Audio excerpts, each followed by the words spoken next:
Hello friends, मैं अंबिका कुमारी और आप देख रहे हैं लेट्स लर्न विथ अंबिका। तो यहाँ पे आपको आज मैं शब्द भेद कराने वाली हूँ। बहुत ही इंपॉर्टेंट सेशन है क्योंकि यहाँ पे आपका बहुत ज़्यादा पूछा जाता है उत्पत्ति या स्रोत के आधार पे कौन सा होता है, रचना के आधार पे, अर्थ के आधार पे, प्रयोग के आधार पे। सभी को हम डिटेल में समझेंगे बहुत अच्छे तरीके से।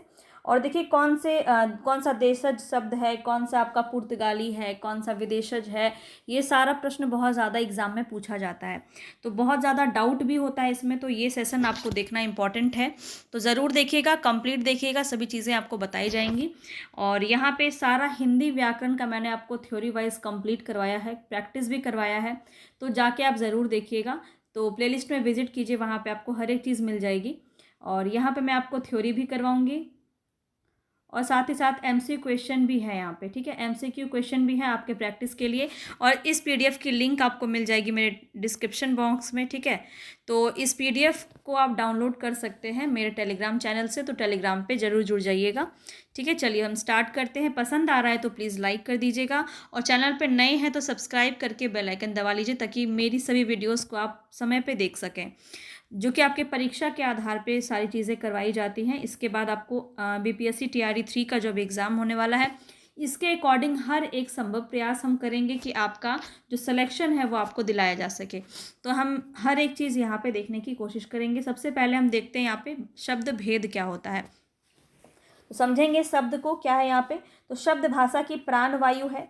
शब्दों की रचना ध्वनि और अर्थ के मेल से बनी होती है। ये बात तो सबको पता है कि ध्वनि भी होता है और अर्थ होता है। अगर अर्थ ना हो तो शब्द का कोई मतलब नहीं होगा। तो सार्थक शब्दों के मेल से ही वाक्य का निर्माण होता है, अतः शब्दों के बिना भाषा का कोई स्वरूप ही नहीं। अगर शब्द नहीं होगा तो हम किस प्रकार से अपनी जो विचारधारा है उसको अभिव्यक्त कर पाएंगे। अब यहाँ पे देखिए शब्द भेद का अर्थ क्या होता है, उनका वर्गीकरण किस प्रकार से किया जाता है। तो ऐसी स्वतंत्र एवं सार्थक ध्वनि जिसका निर्माण एक या अधिक वर्णों से हुआ हो वहाँ पे शब्द कहलाता है। और प्रयोग के आधार पर शब्दों की भिन्न भिन्न जातियां होती हैं जिन्हें शब्द भेद कहा जाता है। आगे देखेंगे यहाँ पे शब्द भेद जो है वो सार्थक और निरर्थक शब्दों के आधार पर किया जाता है। सार्थक शब्द दो शब्दों से स धन आर्थक से मिलकर बना है, जबकि इसका अर्थ होता है अर्थ के सहित। ये सबको पता है। चलिए अब हम यहाँ पे वर्गीकरण को देख लेते हैं। वर्गीकरण ये सबसे ज़्यादा इम्पॉर्टेंट है आपका, ठीक है, सबसे ज़्यादा इम्पॉर्टेंट है आपका। यही क्या है, तो देखिए शब्द भेद यहाँ पे उत्पत्ति के आधार पे या स्रोत के आधार पे भी इसको कह सकते हैं। तत्सम, तद्भव, देशज, विदेशज और संकर शब्द, ये बहुत इंपॉर्टेंट है, इसको याद करना है आपको। उत्पत्ति या स्रोत के आधार पे मतलब जहाँ से आप शब्दों की उत्पत्ति करते हैं। जैसे कि तत्सम और तद्भव है, यहाँ पे संस्कृत शब्द होता है तत्सम आपका। फिर यही जो है हिंदी में आपका खड़ी बोली में धीरे धीरे विकसित हो जाता है, जिसको हम तद्भव कहते हैं। देशज शब्द होता है, ये सब उत्पत्ति के आधार पे होता है, स्रोत है ये, ठीक है, भाषा का स्रोत है, इसलिए इसको याद रखेंगे। दूसरा है आपका रचना या बनावट के आधार पर। तो इसमें आपका 3 प्रकार से होता है। एक होता है रूढ़, एक होता है यौगिक, एक होता है योग रूढ़। ये सिर्फ एक स्लाइड से आपका क्वेश्चन बहुत ज़्यादा बनता है, तो इसको बहुत ही अच्छे से आपको नोट करना है, याद करना है अच्छे से कि रचना या बनावट के आधार पर। तो यहाँ पे रचना के आधार पे रूढ़ क्या होता है, जहाँ पे उपसर्ग के योग से आपका रूढ़ बनता है, प्रत्यय के योग से यौगिक बनता है, और योग रूढ़ जो है वो उपसर्ग व प्रत्यय दोनों के योग से बनता है, ठीक है। दूसरा देखिए यहाँ पे तीसरा नंबर पे है अर्थ के आधार पे। तो यहाँ नाम से ये स्पष्ट है, अर्थ के आधार पे तो एकार्थी, अनेकार्थी, पर्यायवाची या फिर विपरीतार्थी यानी कि विलोम शब्द। तो विलोम शब्द, पर्यायवाची, अनेकार्थक, एकार्थक, ये शब्द आपका अर्थ के आधार पे होता है। और चौथा नंबर है आपका प्रयोग या रूप के आधार पे। तो प्रयोग या रूप के आधार पे कौन सा हो जाएगा, 2 रूप में होता है, एक होता है विकारी, एक होता है अविकारी। तो विकारी में आपका आता है जिसमें परिवर्तन होता है, लिंग वचन कारक के अनुसार परिवर्तन होता है, जो जिसमें आपका संज्ञा आ जाएगा, सर्वनाम आ जाएगा, विशेषण क्रिया आ जाएगा। और अविकारी में क्या होता है, तो क्रिया विशेषण, संबंध बोधक, समुच्चय बोधक और विस्मय आदि बोधक। तो ये पूरा बात आपको अच्छे से समझ में आ गया होगा कि कौन सा किसके अंदर कैटेगराइज किया गया है। अब हम यहाँ पे आज की वीडियो में यहाँ पे उत्पत्ति और स्रोत के आधार पे जो हमारा तत्सम, तद्भव है, देशज, विदेशज और संकर शब्द है, बहुत अच्छे से इसको समझेंगे क्योंकि यहाँ से प्रश्न आपका डेफिनेटली पूछा जाता है, ठीक है। तो देशज शब्द बहुत ज़्यादा पूछा जाता है, विदेशज बहुत ज़्यादा पूछा जाता है। तो याद रखिए ये हो गया आपका रूढ़, रूढ़ यौगिक और योग रूढ़ से भी आपका प्रश्न पूछा जाता है। तो ये दो आज हम देखेंगे उत्पत्ति स्रोत के आधार पे, क्योंकि देखिए ये सब जो है ना अनेकार्थी, एकार्थी, पर्यायवाची, विलोम शब्द, ये सब अपने आप में एक बहुत बड़ा बड़ा चैप्टर है। तो सबको एक में आप समाहित नहीं कर सकते, ये पूरा व्याकरण है आपका। प्रयोग के आधार पर ये संज्ञा, सर्वनाम, विशेषण, क्रिया, ये सब आपको करवाया गया है। ये अविकारी शब्द में क्रिया, विशेषण, संबंध, बोधक, तो ये सारा जो है अपने आप में एक बड़ा सा चैप्टर है। तो इसको हम यहाँ पे नहीं करेंगे, पर हाँ इसको कैसे कैटेगराइज किया जाता है शब्द भेद के रूप में, वो हम यहाँ पे ज़रूर देख लिए। तो अर्थ के आधार पे याद रखेंगे, एकार्थी, अनेकार्थी, पर्यायवाची और विलोम शब्द होता है। और प्रयोग या रूप के आधार पे आपका विकारी, अविकारी दो रूप से होता है। विकारी में कौन सा होता है? संज्ञा, सर्वनाम, विशेषण, क्रिया, जो लिंग या वचन या कारक के अनुसार बदलते हैं, ठीक है। और अविकारी कौन सा होता है? जो नहीं बदलते हैं, वहाँ पे क्रिया, विशेषण, संबंध, समुच्चय और विस्मयादि बोधक। तो ये आपको अच्छे से समझ में आ गया होगा। चलिए आगे बढ़ते हैं। नेक्स्ट है यहाँ पे उत्पत्ति स्रोत के आधार पे जो हमारा, ये हम बहुत ही डिटेल में समझेंगे। और यहाँ पे कौन कौन सा है आपका? तत्सम, तद्भव, देशज, विदेशज और संकर शब्द। तत्सम शब्द क्या होता है? सिंपल सा समझिए, बहुत ही इजी है। तत्सम शब्द जो है वो तत् और सम से मिलकर बना है। ये प्रश्न भी आपका पूछा गया है, तो इसको भी याद रखिए। तत् और सम से मिलकर बना है, जिसका अर्थ होता है उसके समान, अर्थात संस्कृत के समान, ठीक है। तो वे शब्द जो संस्कृत भाषा से हिंदी में आए हैं और ज्यों के त्यों प्रयुक्त हो रहे हैं तत्सम शब्द कहलाते हैं। जैसे घृत, पुष्प, कवि, आज्ञा, अग्नि, वायु, वत्स, भ्राता। तो ये ऐसे जो शब्द होते हैं जो संस्कृत निष्ठ शब्द होते हैं, जिसको हम अभी भी उसी रूप में प्रयोग करते हैं हिंदी भाषा में, तो वो आपका तत्सम के अंदर आ जाता है। अब देखिए तद्भव क्या होता है। अभी मैं तत्सम तद्भव का आपको जो है एग्जाम्पल भी बहुत सारा बताऊंगी, जो हम आगे देखेंगे। तो वीडियो को कंप्लीट देखिएगा, आपका एक एक चीज़ यहाँ पे कंप्लीट हो जाएगा। अब देखिए तद्भव क्या है। तो तद्भव शब्द आपका तत् और भव से मिलके बना है, और जिसका अर्थ होता है उससे उत्पन्न या विकसित, यानी कि अर्थात क्या है यहाँ पे, जो संस्कृत से उत्पन्न हुआ है या संस्कृत से ही विकसित हुआ है। हिंदी भाषा में ऐसे अनेक शब्द हैं जिनका जन्म संस्कृत भाषा में हुआ है, परंतु प्राकृत, अपभ्रंश और प्राचीन हिंदी से गुजरने के बाद इन भाषा को परिवर्तन हो गया है। कैसे हो गया है? तो यही परिवर्तित शब्द जो है आपका तद्भव कहलाया। अग्नि, संस्कृत में क्या कहते हैं? अग्नि। प्राकृत में भी आपका अग्नि ही कहते हैं, और हिंदी में इसको आग कहते हैं। हस्त, हत और हाथ। कार्य, कज और काज। तो आप देख रहे हैं यहाँ पे कैसे तत्सम से धीरे धीरे ये तद्भव के रूप में आपका परिवर्तित हुआ है। जैसे यहाँ पे देखिए संस्कृत भतीजा बहुत ज़्यादा पूछा गया है, तो इसको याद रखेंगे।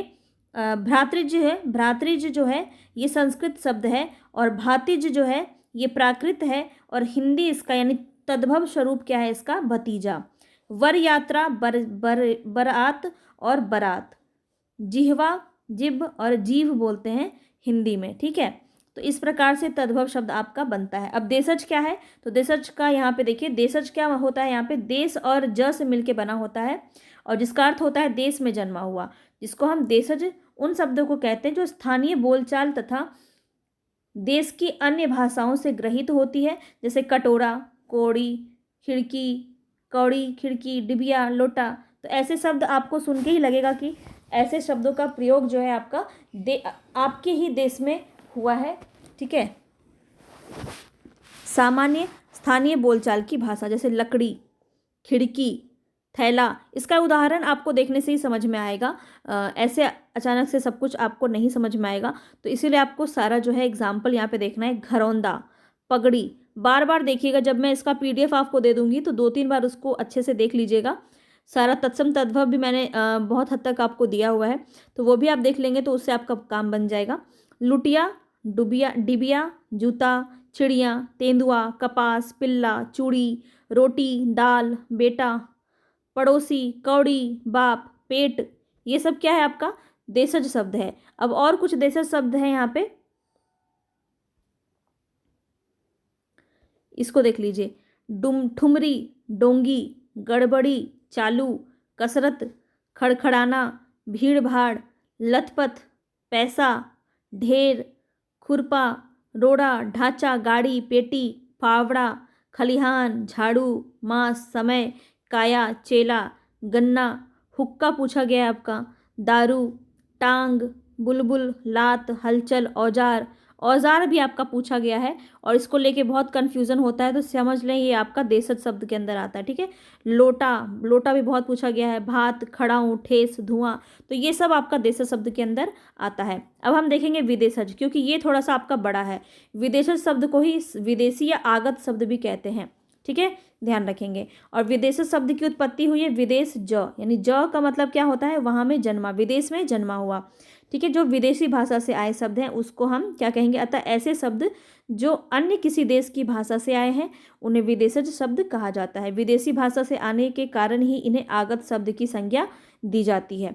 कुछ विदेशज शब्दों को बिना परिवर्तित किए हिंदी भाषा में प्रयोग में लाया गया, जैसे कैंप, क्रिकेट, ऑर्डर, ये सारे शब्द। हिंदी भाषा में अनेक शब्द ऐसे भी हैं जो कि विदेशी मूल के किंतु परस्पर संपर्क के कारण यहाँ हिंदी भाषा में प्रचलित हो गए। तो हिंदी भाषा में विदेशज शब्द दो प्रकार से प्रचलित हुए। पहला तो वो जो मुस्लिम शासन के प्रभाव में आए हुए हैं, जैसे कि अरबी, फारसी, उर्दू आदि भाषा के शब्द, और दूसरा है आपका यूरोपीय कंपनियों के आगमन तथा ब्रिटिश शासन के प्रभाव से आए हुए कुछ शब्द हैं जो अंग्रेजी भाषा के शब्द हैं। तो दो रूप में कैटेगराइज हुआ है, अब आपको समझ में आ गया। चलिए तो हम देख लेते हैं दोनों प्रकार से किस प्रकार से ये होता है। तो नीचे दिए गए जो विदेशी शब्द हैं जैसे अरबी, फारसी और अंग्रेजी, इसकी सूची बनाई गई है जो कि आपके परीक्षा की दृष्टि से उपयोगी है, उसको हम यहाँ पे देखेंगे। तो अरबी के अंदर आता है आपका अल्लाह, आदमी, आदमी बहुत पूछा जाता है, तो ये अरबी भाषा के शब्द हैं। अदालत, अक्ल, अक्ल भी आपका बहुत पूछा जाता है। अजब, अजीब, इलाज, ईमान, इज्जत, उम्र, एहसान, औरत, औरत भी आपका पूछा गया है। कर्ज, कमाल, किताब, किस्मत, ख्याल, कुर्सी, जुलूस, जुलूस भी आपका पूछा गया है। तो ये सब आपके अरबी शब्द हैं, याद रखेंगे। जिस्म, जहाज, जवाब, जलसा, जिक्र, तमाम, तकदीर, तारीख, तकिया, तो ये सब आपके क्या है, विदेशी शब्द के अंदर आते हैं और अरबी के अंदर आते हैं। तरक्की, दवा, दिमाग, दुनिया, नतीजा, नहर, नकल, फिक्र, फैसला, बहस, मुहावरा, मजबूर, मुकदमा, मुश्किल, मुहावरा भी आपका पूछा गया है, ये भी आपका अरबी शब्द है। मौसम, मुसाफिर, राय, लिफाफा, बारिश, शराब, हकीम, हैजा, हिम्मत, हुक्म, हजम, हक, हौसला, शाम। तो ऐसे शब्द जो हैं वो विदेशी अंदर आते हैं और विदेशी में भी किसके अंदर आते हैं, अरबी के अंदर आते हैं। फारसी शब्द को देखिए तो आमदनी, आतिशबाजी, आवाज़, उम्मीद, आबरू, आवारा, आफत, आराम, उस्ताद, कारीगर, कमीना, किसमिस, ये सारे शब्द फारसी के अंदर आते हैं। कुश्ती, खाक, गुलाब काफ़ी पूछा जाता है। खुद, खुदा, गरम, गवाह, गिरफ्तार, खुराक, खामोश, चादर, चालाक, चश्मा, चेहरा, जहर, जागीर, जिंदगी पूछा जाता है। जोर, जादू, जलेबी, जुर्माना, तालाब, तमाशा, ये सब क्या है आपके फारसी शब्द है, ठीक है। नकाब, दफ्तर, दफ्तर भी आपका पूछा जाता है। दीवार, पैसा, पैदा, बुखार, सरकार, वापस, दंगल, नापसंद, पुल, बर्फी, शादी, हजार, पेश, लगाम, सितार, फरिश्ता, दिल, पजामा, बारिश, लेकिन, सरदार, फरेब, ये सब भी आपका एग्ज़ाम में पूछा जाता है। तो जो जो मैं हाईलाइट कर रही हूँ, जो मैं घेर रही हूँ ना, वो सारे बहुत ज़्यादा पूछे जाते हैं।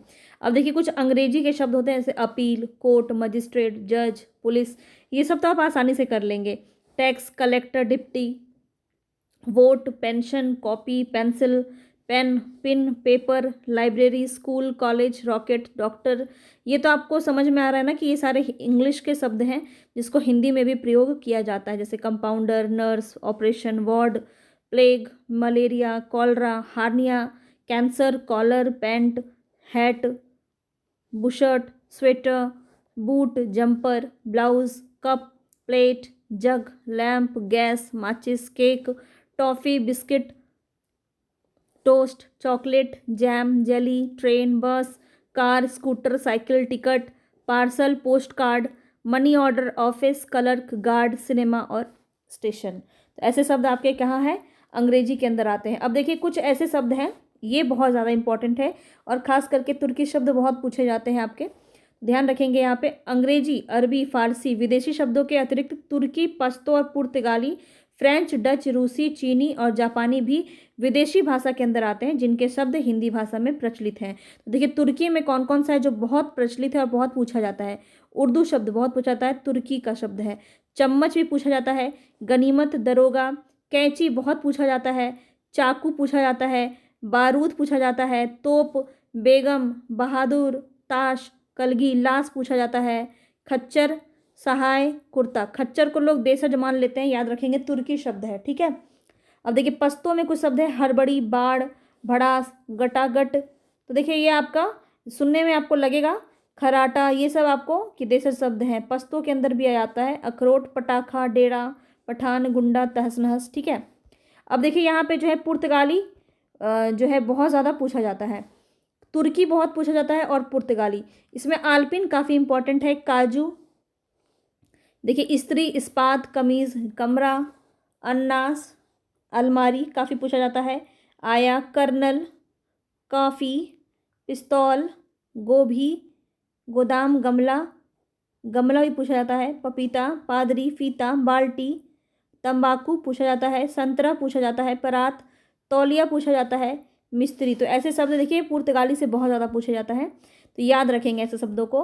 और अन्य भाषा के महत्वपूर्ण शब्द भी कुछ हैं, जैसे फ्रेंच में कारतूस, कर्फ्यू, कूपन, अंग्रेज, लाम, बिगुल, ऐसे शब्द फ्रेंच के अंदर आते हैं। डच के अंदर आते हैं तुरूप, बम। रूसी शब्द है rouble, jar, MiG, vodka, Soviet. चीनी में आता है चाय, लीची, चीनी काफ़ी पूछा जाता है, चीकू। ये चारों ही इंपॉर्टेंट है, याद रखेंगे। जापानी में रिक्शा, सुनामी, ये सारे हो गए। तो देखिए तुर्की, पश्तो, पुर्तगाली, फ्रेंच, डच, रूसी, चीनी, जापानी विदेशी भाषा के शब्द हिंदी भाषा के में क्रम प्रचलित वर्ग के अंतर्गत समाहित किए गए हैं। इनका प्रचलन जो है अंग्रेजी, अरबी, फारसी की अपेक्षा कम होता है। तो ज़्यादा कौन सा होता है? अरबी, फारसी आपका ज़्यादा प्रयोग में आता है। अब देखिए लास्ट है आपका ये संकर। तो संकर में क्या है? तो वैसे शब्द जो भिन्न भाषाओं के शब्दों से मिलकर बने होते हैं उनको संकर शब्द कहते हैं। जैसे मान लीजिए रेल, रेल क्या आपका अंग्रेजी का शब्द है और गाड़ी आपका हिंदी शब्द है, मिला के क्या बन गया? रेलगाड़ी। तो ये रेलगाड़ी क्या आपका संकर शब्द है। वर्ष, वर्ष कौन सा शब्द है? संस्कृत शब्द है और गांठ आपका हिंदी शब्द है। वर्ष गांठ हो गया आपका संकर शब्द। जांच क्या है? फारसी शब्द है। करता क्या है? हिंदी शब्द है। तो जांच करता हो गया संकर शब्द। उड़न, उड़न क्या है? हिंदी। तस्तरी क्या है? फारसी शब्द है। तो उड़न तस्तरी आपका संकर के अंदर आ जाएगा। रफू मतलब फारसी में शब्द है ये। चक्कर हिंदी शब्द है और रफू चक्कर आपका संकर के अंदर आ गया। पान हिंदी शब्द है और दान फारसी शब्द है। दोनों मिला के क्या हो जाएगा? पानदान। तो पानदान क्या हो जाएगा? आपका संकर शब्द है। तो दो शब्दों को, दो भाषाओं को मिला करके जो शब्द बनाए जाते हैं वहाँ आपके संकर शब्द में आ जाते हैं।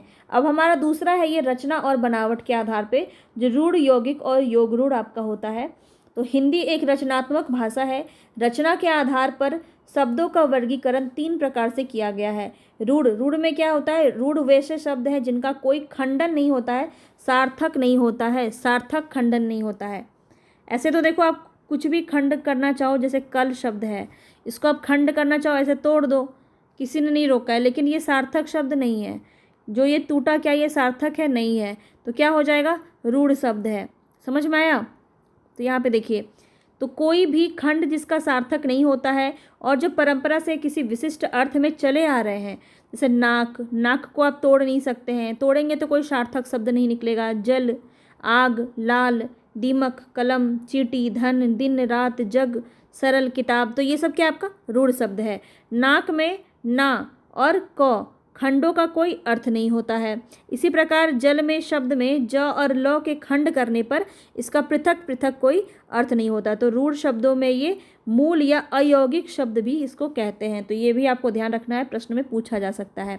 और ये किसके आधार पे है? रचना और बनावट के आधार पे है। तो बस ये 2 बात आपको याद रखनी है और इसमें कुछ नहीं करना है। यौगिक शब्द में क्या होता है? तो वे शब्द जो 2 या 2 से अधिक सार्थक शब्द खंडों के योग से निर्मित होते हैं यौगिक शब्द कहलाते हैं। तो सार्थक खंड इसमें होता है, जैसे पाठशाला। तो पाठ का एक अपना अर्थ है और शाला का एक अपना अर्थ है, ठीक है।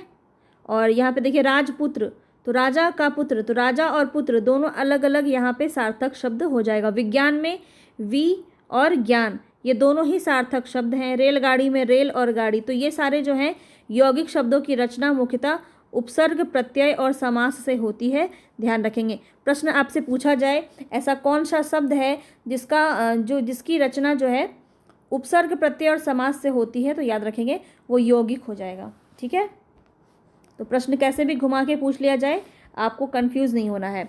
अब देखिए योग रूढ़ क्या होता है, तो यौगिक का शाब्दिक अर्थ होता है योग।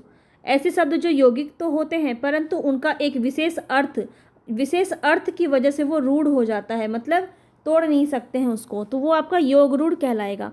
ये सामान्य अर्थ को प्रकट ना करके किसी विशेष अर्थ को प्रकट करते, जैसे लंबोदर, जलज, चारपाई, चौपाई, दशानन, चतुर्भुज, नीलकंठ, तो ये सब क्या है, किसी और चीज़ के लिए ये प्रसिद्ध है। जैसे लंबोदर है, तो लंबोदर शब्द का अर्थ है लंबे उदर वाला, तो इस प्रकार लंबे उदर वाले जितने भी जीव हैं वो लंबोदर हुए। लेकिन लंबोदर शब्द किसके लिए प्रसिद्ध है, केवल गणेश जी के लिए ही प्रसिद्ध है। तो यहाँ पे लंबोदर शब्द क्या हो गया, रूढ़ हो गया। ठीक है, तो योग रूढ़ इसको कहेंगे, क्योंकि ये योग तो हो रहा है। लंबोदर को हम योग कर सकते हैं ना, इसको तोड़ सकते हैं, लंबा उदर, लंबा धन उधर से आपका लंबोदर बन जाएगा, संधि भी करके आप देख सकते हैं इसका। ठीक है, तो यहाँ पे आप देखिए केवल गणेश जी के लिए रूढ़ हो जाता है। अब जैसे यहाँ पे जलज शब्द है, तो सामान्य अर्थ इसका क्या है, जलज, तो जलज को कैसे तोड़ सकते हैं, जल धन ज, मतलब जल में ज का मतलब क्या होता है, जन्मा, तो जो जल में जन्मा, तो जलज आपका किसके लिए यहाँ पे विशेष रूप से प्रयुक्त होता है, कमल के लिए। तो यहाँ पे ये जो है जल में जन्मे, और किसी वस्तु को हम जलज नहीं कह सकते हैं, क्यों, क्योंकि यहाँ पे जलज ये कमल के लिए फिक्स हो गया है।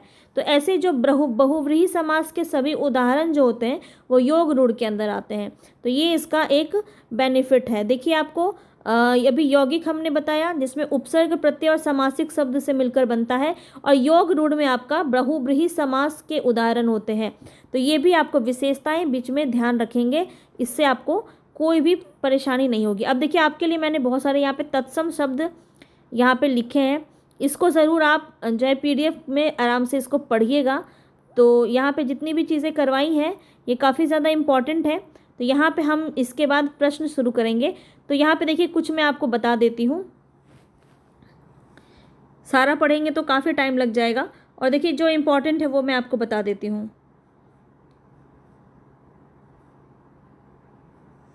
अब देखिए जैसे यहाँ पे है, तो यहाँ पे अंगूठा काफ़ी पूछा जाता है, अंगुष्ठ हो जाता है इसका तत्सम शब्द। ठीक है, और इसके बाद अगर हम बात करें तो अंधा जो है, अंध को अंधा कहते हैं।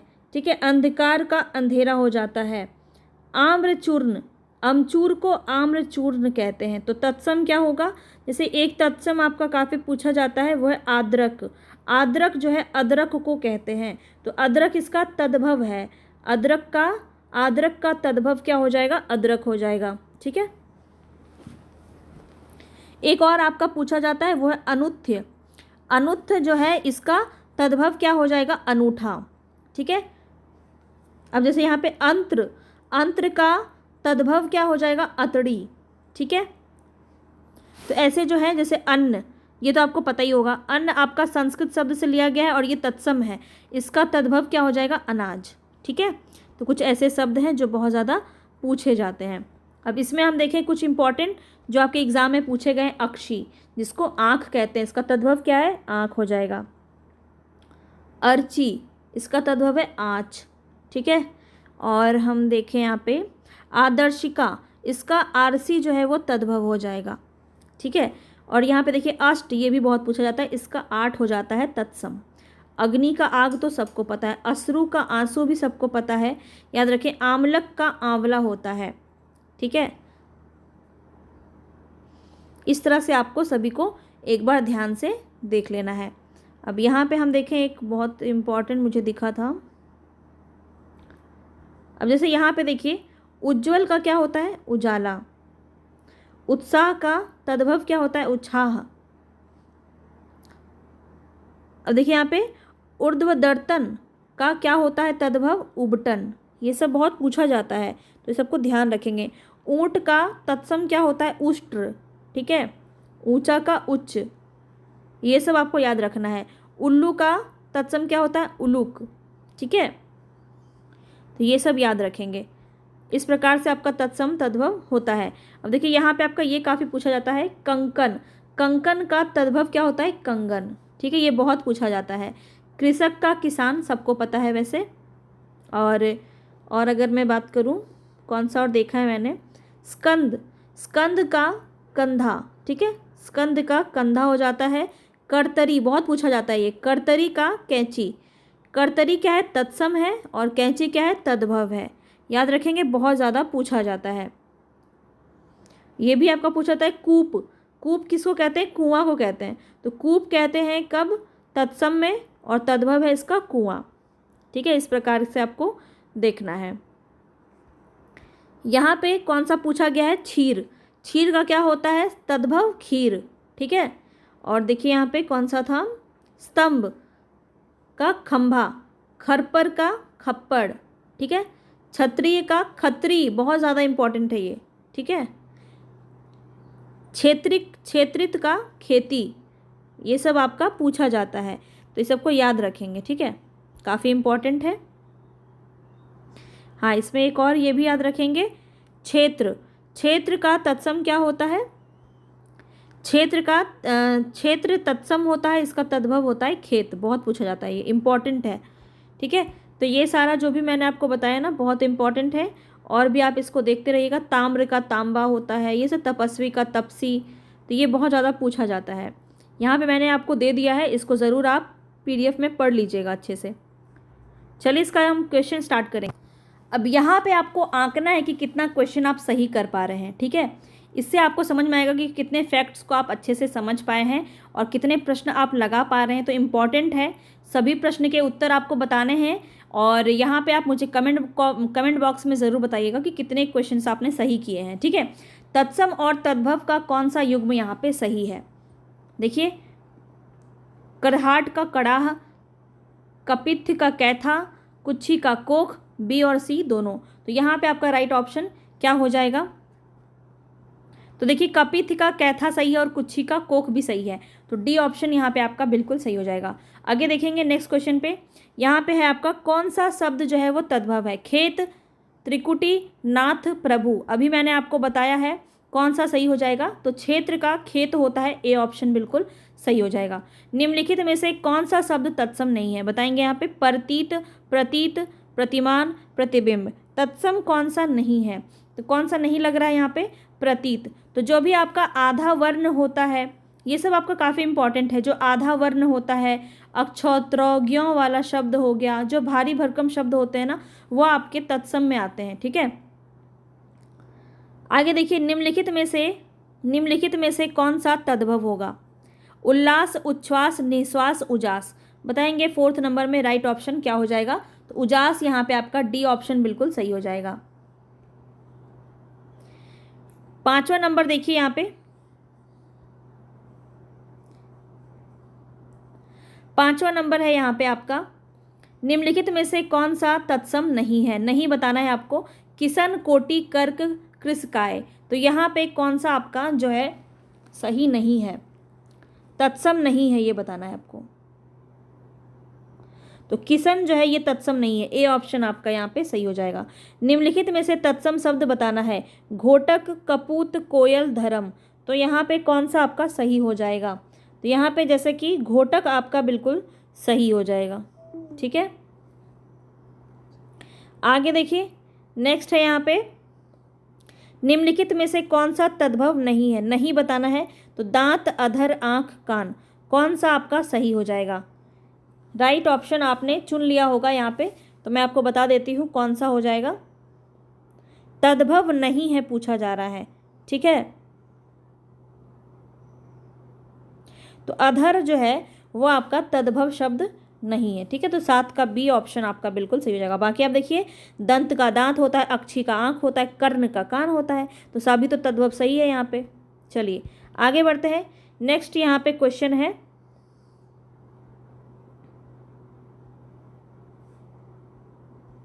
निम्नलिखित में से कौन सा शब्द तत्सम नहीं है? बताएंगे। धृष्ट, पृष्ठ, पानिप और पंख। कौन सा आपका तत्सम शब्द नहीं है? तो यहाँ पे आपका राइट हो जाएगा C ऑप्शन, पानिप। ठीक है, आगे देखते हैं नेक्स्ट क्वेश्चन पे। निम्नलिखित में से कौन सा शब्द तत्सम नहीं है? गायक, नायक, शावक या उपखान। तो यहाँ पे कौन सा आपका नहीं है, देख लीजिए अपना आंसर, मिलान कीजिएगा मेरे साथ। सिर्फ आपको क्वेश्चन देखना नहीं है, आंसर को देखना नहीं है, पहले खुद आंसर करना है, फिर मेरे साथ मिलान, ठीक है। मिलान करेंगे, उसके बाद देखेंगे कि कितने आप सही कर पा रहे हैं। तो ये आपका सही तरीका होगा, और इसको फिर PDF में आप 1-2 बार पढ़ लीजिएगा। मैं आपको सारे ही जो चैप्टर्स के PDF बना के दे रही हूँ मेरे टेलीग्राम पे, तो वहाँ पे आप ज़रूर जुड़ जाइए और सभी को अच्छे से देखिए, ठीक है। तो यहाँ पे जो है 9 नंबर में कौन सा आपका सही हो जाएगा, उपखान, ठीक है। उपखान जो है वो तत्सम नहीं है, बाकी सब आपका तत्सम शब्द है। चलिए तत्सम शब्द यहाँ पे बताना है कौन सा होगा, आँख, पाँव, गाँव, गृह। तो D ऑप्शन यहाँ पे आपका सही हो जाएगा, ठीक है। देखते ही आपको आंसर इसका समझ में आ गया होगा। आगे बढ़े, नेक्स्ट क्वेश्चन पे चलते हैं। बताना है निम्नलिखित में से कौन सा तद्भव नहीं है। 11 नंबर में बताएंगे कौन सा तद्भव नहीं है। तो तद्भव नहीं है मतलब कि तत्सम है, तो तद्भव शब्द ही अपने आप में तत्सम है, बाकी सभी आपके तद्भव ही हैं। चलिए आगे बढ़ेंगे, तत्सम कौन सा नहीं है। अब तत्सम नहीं है तो प्रश्न आपको समझना है पहले अच्छे से। तो तत्सम शब्द नहीं है मतलब क्या है, वो तद्भव है। तो बस यहाँ पे तद्भव को खोज लीजिए कौन सा आपका सही हो जाएगा। तो यहाँ पे आपका राइट ऑप्शन क्या हो जाएगा, उलझन। C ऑप्शन यहाँ बिल्कुल सही है, ये आपका तत्सम नहीं है, तद्भव है। इन शब्दों में से तत्सम शब्द पहचानिए। अब यहाँ पे आपको तत्सम शब्द पहचानना है, कौन सा आपका सही होगा। 13 नंबर में बताएंगे, अज्ञानी, अदरक, किवाड़, गांव। तो आपका कौन सा तत्सम शब्द यहाँ पे होगा। तो यहाँ पे आपका राइट ऑप्शन हो जाएगा अज्ञानी, ठीक है। बाकी सब आपका क्या है, तद्भव है। आगे बढ़ते हैं नेक्स्ट क्वेश्चन पे। इन शब्दों में से कौन सा तत्सम शब्द है, पहचानिए। वधु, घर, सूत और दूध। यहाँ पे आपको बताना है कौन सा आपका राइट ऑप्शन हो जाएगा। आई होप आपने इसका आंसर लगा लिया होगा, और इसका राइट ऑप्शन क्या हो जाएगा, A, वधु। वधु आपका क्या है, तत्सम शब्द है, ठीक है। चलिए आगे बढ़ते हैं नेक्स्ट क्वेश्चन पे। यहाँ बताएंगे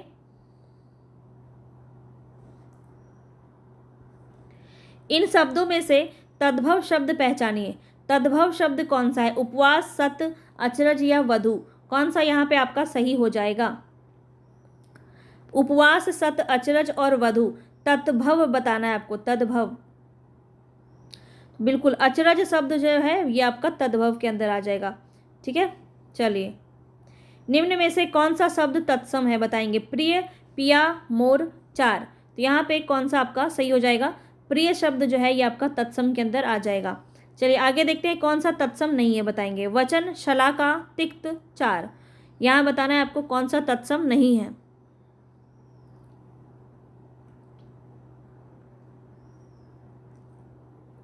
तो यहाँ पे 4 ऑप्शन आपका यानी कि D ऑप्शन आपका बिल्कुल सही हो जाएगा। आगे देखते हैं तत्सम शब्द का अर्थ। यहाँ बताना है तत्सम शब्द का अर्थ क्या होता है। उसके समान किसी भाषा का वह शब्द जो अन्य भाषा के मूल से प्रयुक्त हो, वे संस्कृत शब्द जो हिंदी भाषा में बिना किसी परिवर्तन के उपयुक्त हुए, उपरोक्त में से सभी। तो यहाँ पे कौन सा सही हो जाएगा, C ऑप्शन आपका सही हो जाएगा। वे शब्द जो संस्कृत शब्द से हिंदी भाषा में परिवर्तन हुए, वो आपका C ऑप्शन बिल्कुल सही हो जाएगा, ठीक है। जहाँ पे परिवर्तन नहीं हुआ संस्कृत शब्द और हिंदी भाषा में यूज़ होने लगा, वो आपका तत्सम शब्द कहलाएगा। अब कवि शब्द बताना है कौन सा है आपका, संकर शब्द है, तद्भव शब्द है, देशज है या तत्सम है। किसके अंदर आएगा, 19 नंबर का राइट ऑप्शन क्या हो जाएगा। तो यहाँ पे ध्यान रखेंगे कवि है वो आपका तत्सम शब्द है, ठीक है। आगे बढ़े, बताइए निम्नलिखित में से कौन सा शब्द तत्सम नहीं है। 20 नंबर में बताएंगे कौन सा आपका राइट ऑप्शन हो जाएगा। तत्सम नहीं है मतलब क्या पूछा जा रहा है यहाँ पे, तद्भव पूछा जा रहा है। बताइए पक्ष, वायु, साई, राजा। कौन सा यहाँ पे आपका सही हो जाएगा। देखते ही आंसर आपको समझ में आ गया होगा, और यहाँ पे आपका राइट ऑप्शन क्या हो जाएगा, साई, ठीक है। तत्सम नहीं है यानी कि तद्भव है। आगे बढ़े, नेक्स्ट तत्सम कौन सा नहीं है, बताएंगे। पंख, अक्षर, कार्य या आज्ञा। कौन सा यहाँ पे सही हो जाएगा, 21 नंबर में आपको बताना है। तो पंख जो है बिल्कुल सही ऑप्शन है, पंख आपका तत्सम नहीं है। आगे बढ़ते हैं नेक्स्ट क्वेश्चन पे। बताएंगे संस्कृत से हिंदी में प्रयुक्त मूल शब्द से वर्तमान अस्थायी तद्भव रूप तक पहुंचने के मध्य में संस्कृत के अशुद्ध या टूटे फूटे स्वरूप में प्रयुक्त होने वाले शब्द क्या कहलाए? तत्सम कहलाए, विदेशी कहलाए, देशज कहलाए या अर्ध तत्सम कहलाए? तो यहाँ पे आपका राइट ऑप्शन क्या हो जाएगा? यहाँ पे आपका राइट ऑप्शन हो जाएगा बिल्कुल अर्ध तत्सम कहलाए वो, ठीक है। तद्भव बनने से पहले वो क्या कहलाए? अर्ध तत्सम कहलाए। निम्नलिखित में से कौन सा शब्द तत्सम है? बताएंगे माँ, मछली, केला या अमूल्य। 23 में आपका राइट ऑप्शन क्या हो जाएगा? तो बिल्कुल आपका डी ऑप्शन सही हो जाएगा, अमूल्य। चलिए 24 नंबर में देखेंगे जो शब्द संस्कृत भाषा से उत्पन्न या विकसित हुए हैं वो क्या कहलाते हैं? जो शब्द संस्कृत भाषा से उत्पन्न या विकसित हुए हैं वो क्या कहलाते हैं? आपके तत्सम कहलाते हैं, तद्भव कहलाते हैं, अर्ध तत्सम कहलाते हैं या देशज कहलाते हैं? 24 नंबर में आपका राइट ऑप्शन क्या हो जाएगा? तो वो आपका तद्भव कहलाते हैं। संस्कृत भाषा से उत्पन्न है और उसका विकसित रूप आपका तद्भव कहलाता है, यही हमने पढ़ा था। चलिए आगे बताएंगे आप नेक्स्ट क्वेश्चन पे 25 नंबर पे बताएंगे तत्सम शब्द का चयन करना है। गहरा, तीखा, अटारी, निकृष्ट, कौन सा है? देखते ही समझ में आ गया, डी ऑप्शन आपका बिल्कुल सही हो जाएगा। आगे देखिए नेक्स्ट क्वेश्चन है कि तद्भव शब्द का चयन करना है। आश्रम, प्यास, प्रांगण, उद्वेग, कौन सा यहाँ पे सही लग रहा है? 3 तो बहुत ही भयंकर प्रश्न है, शब्द हैं, तो प्यास ही आपका सीधा साधा लग रहा है ना, तो तद्भव का राइट ऑप्शन बी हो जाएगा, ठीक है। 26 का राइट ऑप्शन बी हो जाएगा। चलिए आगे बढ़ेंगे नेक्स्ट क्वेश्चन पे, और यहाँ बताना है आपको इलायची का तत्सम शब्द क्या है? इलायची का तत्सम बताना है। एला, इला, अला, अल्ला, क्योंकि ये बहुत पूछा जाता है और देखिए DSSB में ये प्रश्न आपका पूछा गया इलायची का तत्सम शब्द। तो यहाँ बताएंगे 27 नंबर में आपका राइट ऑप्शन क्या हो जाएगा? तो याद रखेंगे एला कहते हैं, ठीक है। एला जो है इसका तत्सम रूप है इलायची का, ठीक है। इला मत लगाइएगा, इलायची का इला मत लगाइएगा, एला होता है, ठीक है। आगे बढ़ते हैं, प्रस्तर का तद्भव क्या होगा? प्रस्तर का तद्भव क्या होगा? बहुत इंपॉर्टेंट प्रश्न है ये, काफ़ी बार पूछा जाता है, ये भी आपका DSSB में ही पूछा गया प्रश्न है। और यहाँ पे बताएंगे पाथर, पत्थर, पत्तर या पत्थर, क्या सही है? पत्थर सही है, तो बी ऑप्शन यहाँ पे आपका सही हो जाएगा। चलिए आगे बढ़ते हैं नेक्स्ट क्वेश्चन पे, और 29 नंबर में बताएंगे यहाँ पे कौन सा शब्द यहाँ पे तत्सम है। आँख, अग्र, आग या आज? तो देख के ही समझ में आ गया, अग्र आपका बिल्कुल सही है। चलिए 30 नंबर प्रश्न में देखते हैं अंगीठी का तत्सम शब्द क्या होगा? अंगिका, अनिष्ठिका, अग्निष्ठिका या फिर अग्निष्ठिकी, कौन सा यहाँ पे सही है? अंगीठी का। याद रखेंगे यहाँ पे अग्निष्ठिका आपका सी ऑप्शन बिल्कुल सही हो जाएगा। अब 31 नंबर में देखिए यहाँ पे गवार का तत्सम शब्द क्या होगा? गवार का तत्सम शब्द क्या होगा? मूर्ख, गंभीर, ग्राहक या ग्रामीण? तत्सम बताना है आपको, गवार का तत्सम क्या होगा 31 नंबर में? तो याद रखेंगे यहाँ पे ग्रामीण, ठीक है। मूर्ख मत लगा दीजिएगा, गवार का तत्सम शब्द ग्रामीण होता है, ठीक है। और ये सब ऐसे प्रश्न हैं जो आपके एग्जाम में गलत हो सकते हैं, तो याद रखेंगे इसको। चोंच का तत्सम शब्द बताना है। चूचू, चूचू, चंचू या इनमें से कोई नहीं।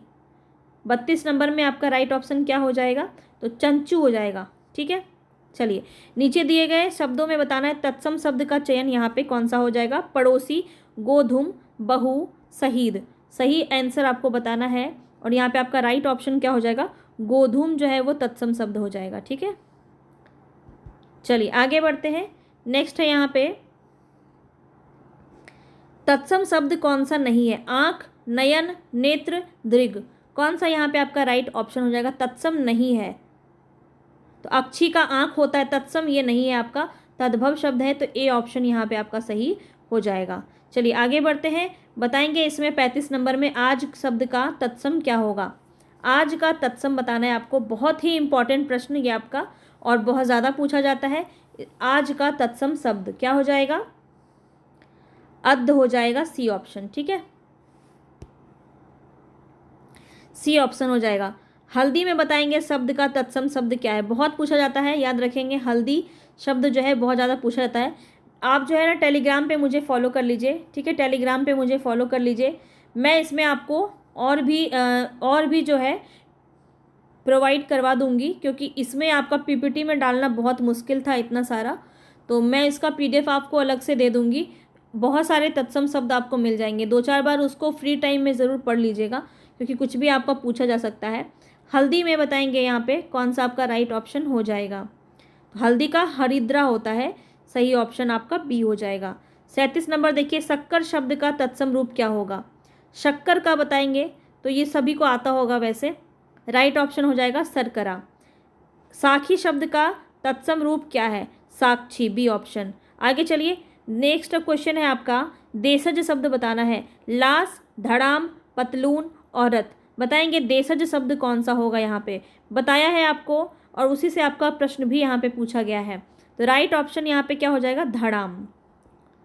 ठीक है, चलिए आगे है यहाँ पे नेक्स्ट क्वेश्चन, विदेशज शब्द बताना है। रिक्शा, जूता, तेंदुआ, नव, यहाँ पे विदेशज शब्द कौन सा है। विदेशज का मतलब हो गया अरबी, फारसी, तुर्की, कोई भी जो है जो भारत से बाहर का देश है वो आपका विदेशज कहलाता है। और यहाँ पे आपका 40 नंबर में राइट ऑप्शन क्या हो जाएगा, रिक्शा।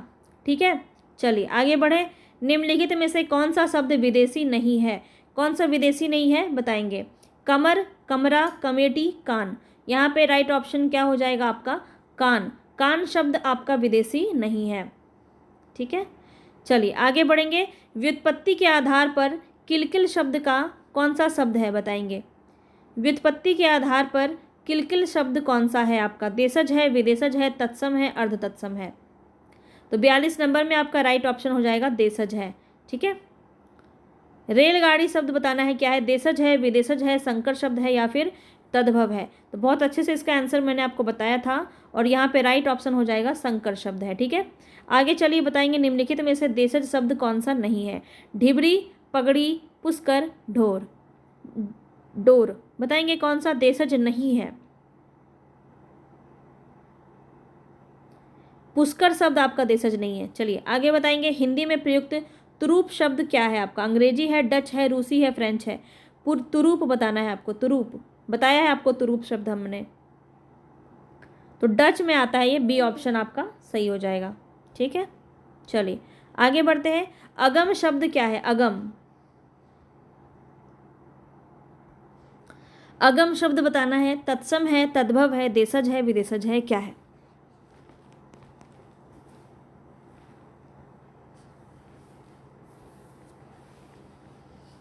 यहाँ पे आपका राइट ऑप्शन क्या हो जाएगा, देशज है। ठीक है, जांचकर्ता शब्द क्या है। जांचकर्ता क्या है आपका, तत्सम है, संकर है, आगत है, तद्भव है। तो हमने आपको बताया जांच और कर्ता संकर शब्द के अंदर आता है। आगे बढ़ाएंगे, देशज कौन सा नहीं है। अंटा, कलाई, जूता, चमचा, इसमें बताना है देशज कौन सा नहीं है। तो यहाँ पे आपका चमचा जो है बिल्कुल सही हो जाएगा। आगे देखेंगे, निम्न शब्दों की उत्पत्ति का पता नहीं चलता उन्हें हम क्या कहते हैं। जिन शब्दों की उत्पत्ति का पता नहीं चलता उन्हें हम क्या कहते हैं, ये बताना है आपको। तत्सम कहते हैं, तद्भव कहते हैं, देशज कहते हैं, ये यौगिक कहते हैं। राइट ऑप्शन बताएंगे यहाँ पे कौन सा हो जाएगा, उन्हें हम देशज कहते हैं, क्योंकि इसमें हमें स्रोत का पता नहीं चलता है ना। ये आपके स्थानिक जगह से आते, कोई कुछ भी नाम दे सकता है। चलिए, स्रोत के आधार पे शब्द के कितने भेद होते हैं बताइए। स्रोत के आधार पे बताया था आपको, यहाँ पे राइट ऑप्शन बताएंगे। इस प्रकार के प्रश्न बहुत ज़्यादा आपके एग्जाम में आएंगे और 5 होते हैं, आपको पता ही है। चलिए आगे बढ़ते हैं। संकर शब्द किसे कहते हैं। ग्रामीण भाषा का शब्द, संस्कृत भाषा का शब्द, ग्रामीण व संस्कृत भाषा के कुछ विशेष शब्द, 2 भाषाओं के शब्दों से मिलकर बना शब्द, बिल्कुल डी ऑप्शन सही हो जाएगा। आगे देखिए, चाय किस भाषा का शब्द है, बताया था आपको, चीनी। आगे देखिए, संकर शब्द का उदाहरण कौन सा होगा। वर्षगांठ, लंबोदर, स्टेशन, परमार्थ। तो संकर शब्द आपका वर्षगांठ में हो जाएगा। चलिए आगे बताएंगे, तुर्की भाषा कौन सा है यहाँ पे। चाय, रिक्शा, कमरा, कैची। तो जो भी आपको दिया है ना उसको ज़रूर आप 3-4 बार देख लीजिए, क्योंकि प्रश्न बहुत पूछा जाता है यहाँ से आपका। यूपी टेट में पूछा गया प्रश्न है ये। ठीक है, बताएंगे कौन सा तुर्की भाषा का है। चाय, रिक्शा, कमरा, कैची, तुर्की भाषा पूछा जा रहा है। तो बिल्कुल ये क्वेश्चन आपका बहुत पूछा जाता है, याद रखेंगे। कैची यहाँ पे आपका बिल्कुल सही हो जाएगा। निम्नलिखित शब्दों में संकर शब्द बताना है। संकर शब्द यहाँ पे कौन सा होगा। प्रकाश, कपूर, छायादार, पगड़ी। तो देख के ही समझ में आ गया होगा आपको, राइट ऑप्शन छायादार। ठीक है, चलिए 56 नंबर में बताएंगे कौन सा शब्द फारसी भाषा का है। लिफाफा, हजम, फिक्र, जिंदगी। फारसी बताना है और सभी में नुक्ता लगा है, देख सकते हैं आप। और बताएंगे यहाँ पे कौन सा सही हो जाएगा। ये प्रश्न बड़ा ही टफ माना जा सकता है क्योंकि अरबी और फारसी में काफ़ी सिमिलर है। और यहाँ पे आपका राइट ऑप्शन है जिंदगी। ठीक है, फारसी भाषा का शब्द है। आगे बढ़ते हैं, तोता शब्द बताना है। तोता शब्द किस शब्द भेद का रूप है। तोता देशज है, तद्भव है, तत्सम है, विदेशज है। बताएंगे यहाँ पे आपका राइट ऑप्शन क्या हो रहा है। तो ये आपका विदेशज है। आगे बढ़ते हैं, शब्द रचना के आधार पर अधोलिखित योग रूढ़ शब्द का चयन करना है। योग रूढ़ शब्द कौन सा हो जाएगा। जलज। हमने पढ़ा था इसको कि यहाँ हम कमल से ये आपका योग रूढ़ हो गया है जलज। ठीक है, 58 नंबर का डी ऑप्शन। आगे देखिए, रूढ़ शब्द बताना है। मलयज, पंकज, जलज, वैभव। रूढ़ शब्द कौन सा है बताएंगे।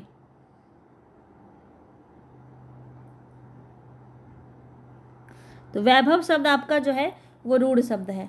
ठीक है, बाकी तीनों में देखिए आपका पीछे ज लगा है, जिसको जन्म लेना, जिसको हम तोड़ सकते हैं, ये तीनों ही आपका टूट जाएगा, वैभव नहीं टूटेगा।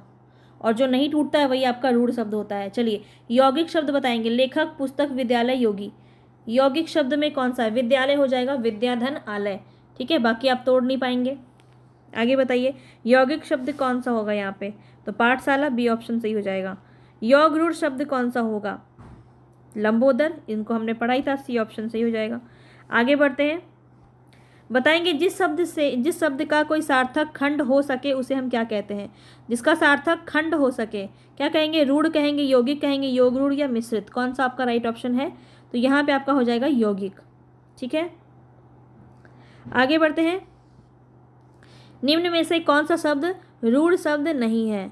नाक, जल, आग, विज्ञान। बताएंगे रूढ़ शब्द कौन सा नहीं है। तो विज्ञान को तोड़ सकते हैं, तो रूढ़ शब्द ये नहीं होगा। आगे बताइए 65 नंबर में योग रूढ़ शब्द कौन सा है। योग रूढ़, तो हमने अभी अभी इसको किया है, राइट ऑप्शन हो जाएगा लंबोदर। आगे देखिए नेक्स्ट क्वेश्चन पे, तत्सम शब्द बताना है यहाँ पे कौन सा होगा। तत्सम, दही, जीर्ण, गयंद, ग्राहक, गाहक। कौन सा यहाँ पे आपका सही हो जाएगा। तो यहाँ पे जीर्ण शब्द आपका बिल्कुल सही हो जाएगा, ये आपका तत्सम शब्द है। आगे देखिए नेक्स्ट यहाँ पे अगहन का तत्सम रूप क्या होता है। अगहन का तत्सम रूप बताना है। अग्रहायन, अगहन, अग्राहन, अग्रासन। तो कौन सा यहाँ पे सही हो जाएगा। 67 में राइट ऑप्शन ए हो जाएगा, अग्राहन। ठीक है, आगे देखिए 68 नंबर में आपका तद्भव शब्द क्या है। चतुर्दश, चतुर्थ, 14, चतवारी। तो यहाँ पे राइट ऑप्शन क्या हो जाएगा आपका 68 नंबर में, सी ऑप्शन बिल्कुल सही हो जाएगा, 14। ठीक है, अभ्यंतर का तद्भव बताना है। अभ्यंतर का तद्भव क्या होगा। अंदर, भीतर, बाहर, गहरा। बहुत पूछा गया है ये प्रश्न आपका। बताएंगे राइट ऑप्शन क्या हो जाएगा 69 में। तो भीतर शब्द जो है वो अभ्यंतर का ही तद्भव है। आगे चलते हैं, करपट का बताएंगे तद्भव क्या होगा। करपट का तद्भव क्या होगा, बहुत इंपॉर्टेंट प्रश्न। और यहाँ पे कपड़ा हो जाएगा। ठीक है, डी ऑप्शन बिल्कुल सही हो जाएगा। आगे देखिए तत्सम शब्द यहाँ बताना है। उछा, उजला, उल्लू, ओष्ठ। कौन सा यहाँ पे तत्सम शब्द होगा आपका। तो डी ऑप्शन यहाँ पे ओष्ठ आपका बिल्कुल सही हो जाएगा। आगे देखिए परिवा, परिवा का तत्सम क्या होता है। परवा, परेवा, प्रतिपदा या पड़िवा। बताएंगे 72 नंबर में राइट ऑप्शन क्या हो जाएगा आपका, परेवा। 73 नंबर देखिए तद्भव शब्द बताना है। आंसू, एकत्र, वानर और उच्च। कौन सा आपका तद्भव शब्द है यहाँ पे।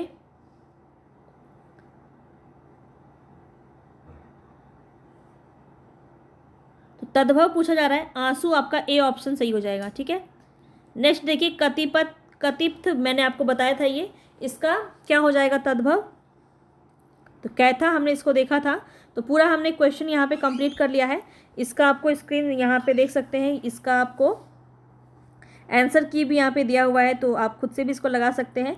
और साथ ही साथ यहाँ पे आज का सेशन हम यहीं पे ख़त्म करेंगे। मिलेंगे कल फिर नेक्स्ट वीडियो में। और तब तक के लिए आपको पसंद आया तो प्लीज़ लाइक कर दीजिएगा और चैनल को सब्सक्राइब कर लीजिएगा। साथ ही साथ अपने सभी साथियों तक इसको शेयर कर दीजिएगा। धन्यवाद।